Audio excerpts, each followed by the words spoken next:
Hello friends, एक और video आपके सामने ला रहा हूं ये समझाने के लिए कि आपको इंग्लिश से छुटकारा कैसे पाना है।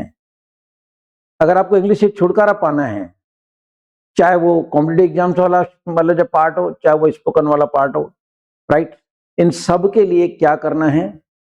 और खास करके जब ग्रामर की बात आती है तो लिखा है ग्रामर की सच्चाई, नियम या समझ। मैं फिर कहूंगा कि ग्रामर के किसी भी टॉपिक को समझने के लिए किसी भी नियम की आवश्यकता नहीं है। व्हाट यू नीड, समझ यानी कि सेंस।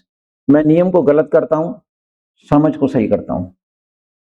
नियम का मतलब है आप वजन बढ़ा रहे हो, और अगर आप वजन बढ़ा रहे हो तो आपकी कंडीशन ये होगी।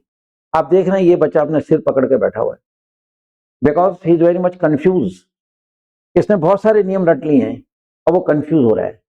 तो पेपर जो है हिट एंड ट्रायल के अंदर करेगा, यानी स्कोर बिगड़ेगा, निश्चित है। पिक्चर क्लियर है। सेकंड बॉय को आप देख रहे हैं, ही इज वेरी काम, बिल्कुल मजे में है, इज वेरी हिलेरियस मैन, हंस रहे हैं। देखो आप, क्यों? क्योंकि इसके पास समझ है, he is using his own sense. तो अब आपको इन दोनों तस्वीर को देख के किस तस्वीर को पसंद करना है? क्या आप चाहते हैं कि आप इस तरह से उलझे रहे नियमों में? No, then come to the sense. इसको लेके एक और वीडियो आपके सामने ला रहा हूं, आर्टिकल्स। फ्रेंड्स, खुले शब्दों में बोल रहा हूं कि आर्टिकल जो 3 होते हैं ए एन डी, इनको भरने का कोई तरीका नहीं है, कोई नियम नहीं है, राइट। मेरा जो फुल कोर्स है उसके अंदर आर्टिकल के अंदर मैंने एक चीज ये कही है कि अकेले शब्द के पहले आर्टिकल लगता ही नहीं है, जो कि पूरी दुनिया स्कूल में पढ़ा रही है। बच्चों को 10 शब्द देते हैं, शब्द उनके आगे डैश होता है, कहते हैं इनके भरिए, और नंबर वन मिलते हैं। अकेले शब्द के पहले आर्टिकल लग ही नहीं सकता। आर्टिकल अगर भरना है तो we have to see the situation of the sentence. Article situation देख के भरा जाता है, राइट। तो इसको प्रूव करने के लिए एक वीडियो आपके सामने है, देखें आप। आर्टिकल देखिए, I will deal in egg, Ram bought egg, dash egg which you give me is rotten. अब आपको तो ये पढ़ाया गया है कि वॉविल हो तो एन लगा देना, वॉविल नहीं हो तो ए लगा देना, ठीक है। नदी, नाले, झील, सागर, महासागर, तारे, ग्रह, उपग्रहों के नाम आ जाए, जय लगा देना, भारत माता की जय, आर्टिकल खत्म। फ्रेंड्स, नियमों को देख के कभी आप आर्टिकल सही नहीं भर पाएंगे, ना बोल पाएंगे, ना लिख पाएंगे। आप आर्टिकल का यूज गलत करेंगे। जरा सोचिए, स्कूल में 14 साल आपने इंग्लिश पढ़ी, फर्स्ट ईयर पढ़ी, कई कोचिंग भी गए होंगे, कहीं आप यूट्यूब पे भी लोग पढ़ा रहे हैं। कौन व्यक्ति मतलब जो आपको 3 आर्टिकल पे मास्टरी करा पाया? दिल पे हाथ रखें, पूछे, आवाज आएगी, कोई नहीं करा पाया।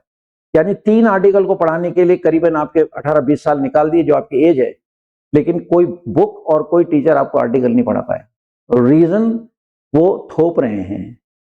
वॉविल आवे तो एन, वॉविल नहीं आवे तो ए, नदी, नाले, झील, सागर, महासागर आवे तो द। ऐसा नहीं है। एक छोटा सा एग्जाम्पल आपके सामने आप देख रहे हैं, 3 सेंटेंस हैं, तीनों में मैंने वर्ड यूज किया है एग। अब जो टीचर कह रहे हैं या बुक कह रही है कि वॉविल हो तो एन लगाना, इन 3 सेंटेंस में कोई भी व्यक्ति एन नहीं भर सकता। द रीजन इज सिचुएशंस अलग अलग है। शब्द एक ही यूज किया है मैंने, egg. I will deal in egg. अब ये कह रहा है मैं अंडे का व्यापार करूंगा, यहां क्रॉस आएगा। जब मैं स्टूडेंट से पूछता हूं ए और एन इजिकल टू कितना होता है, सब बोलते हैं 1। तो अगर आप यहां पे एन लगाओगे तो आई will deal in an egg, मैं एक अंडे का व्यापार करूंगा। यहां अंडे जाति की तरफ इशारा है, राइट, इसलिए यहां पे क्रॉस आएगा। जबकि वॉविल से शुरू हो रहा है और इसकी आवाज भी वॉविल से उठ रही है।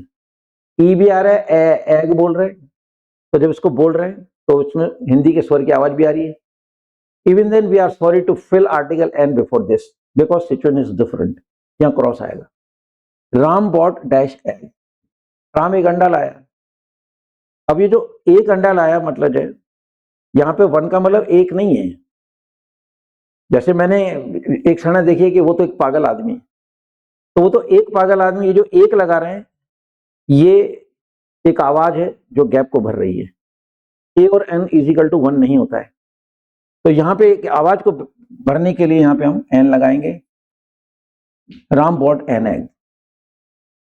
थर्ड देखिए, dash egg which you gave me is rotten. अंडा जो तुमने मुझे दिया वो सड़ा हुआ है। अब यहां देखो ई आ रहा है, ए की आवाज आ रही है, इवन देन इसमें एन नहीं आएगा, यहां पे आर्टिकल आएगा द। रीजन कि हम एक पर्टिकुलर अंडे की बात कर रहे हैं। The egg which you gave me is rotten. अंडा जो तुमने दिया, द डेफिनेट आर्टिकल होता है और द की हिंदी होती है जो या वो। लड़का जो या व्यक्ति वो जो तुम्हें रास्ते में मिला था, तो द की हिंदी दो होती है, जो या वो। अब हम क्या करें, the egg which you gave me, अंडा जो तुमने मेरे को दिया, it means we are talking about a particular egg, इसलिए इस एग के पहले द लग रहा है।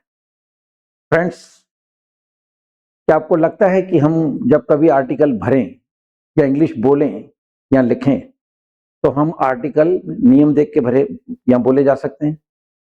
समझ में आ गया होगा। याद रखिए, आर्टिकल बोलते समय, लिखते समय, यूज करते समय we have to see the situation of the sentence. और जब कभी एग्जाम में आर्टिकल से रिलेटेड सेंटेंस आएंगे, आपको समझ पढ़ना पड़ेगा, सेंस लगाना पड़ेगा, राइट, तब जाके उसमें आर्टिकल सही भर पाएंगे। तो सेंस लगाने के लिए पहले ट्रांसलेशन में अच्छी पकड़ होनी चाहिए। Second thing, we have to use sense.